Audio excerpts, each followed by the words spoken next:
penempatan kapal perang AS di Karibia, serangan terhadap kapal-kapal Venezuela, dan retorika yang memanas membuat banyak pihak mulai bertanya, apakah perang sedang mendekat? Meski belum ada keputusan resmi, skenario intervensi militer kini terasa lebih realistis dibanding beberapa tahun lalu. Dan pertanyaannya adalah, apa yang terjadi jika AS benar-benar menyerang Venezuela? Serangan pertama kemungkinan tidak melibatkan pasukan darat. Para analis sepakat bahwa AS akan memulai dengan serangan rudal jarak jauh dari kapal perang dan pesawat tempur. AS sudah menempatkan kapal induk raksasa USS Gerald Ford di dekat wilayah Venezuela, tanda bahwa skenario militer sedang disiapkan. Target awal kemungkinan adalah pertahanan udara Venezuela, fasilitas militer, dan lokasi yang diklaim sebagai pusat distribusi narkoba. Namun banyak ahli menilai tuduhan narkoba hanya dalih politik. Venezuela bukan pemasok utama narkotika ke AS. Karena itu, motif sebenarnya diduga adalah perubahan rezim dan geopolitik. Jika serangan terjadi, kondisi Venezuela berpotensi berubah menjadi kekacauan besar. Menurut analis, ada beberapa kemungkinan.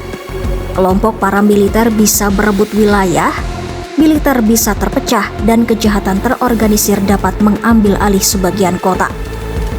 Ironisnya, serangan terbatas justru bisa menguatkan posisi Nicolas Maduro karena konflik eksternal biasanya memunculkan efek rally around the flag. Masyarakat berkumpul membela pemerintahan yang diserang. Oposisi Venezuela yang selama ini berharap perubahan kekuasaan bisa semakin tersingkir karena mereka tidak memiliki kekuatan bersenjata. Lantas, apakah AS akan mengirim pasukan darat? Kemungkinan ini sangat kecil. AS masih dibayangi trauma perang Irak dan Afghanistan. Pasalnya, serangan darat besar akan memerlukan ratusan ribu tentara, biaya besar, dukungan publik, dan resiko korban tinggi. Karena itu, strategi AS kemungkinan akan mengandalkan operasi rahasia CIA, tekanan udara, dan upaya merusak kesetiaan militer Venezuela. Namun, menurut banyak analis, militer Venezuela kini sudah dibersihkan dari pihak oposisi, sehingga mereka kemungkinan akan melawan sampai akhir. Bagaimana reaksi warga Venezuela? Reaksi masyarakat kemungkinan bercampur. Sebagian mungkin berharap serangan AS membuka jalan menuju perubahan. Namun sebagian besar, terutama masyarakat miskin, kemungkinan melihat intervensi sebagai ancaman baru dalam kondisi yang sudah sangat sulit, seperti hiperinflasi, kelangkaan makanan, listrik terbatas, dan krisis migrasi terbesar di Amerika Latin. Bagi banyak orang, perang bukan berarti kebebasan, melainkan lebih banyak penderitaan.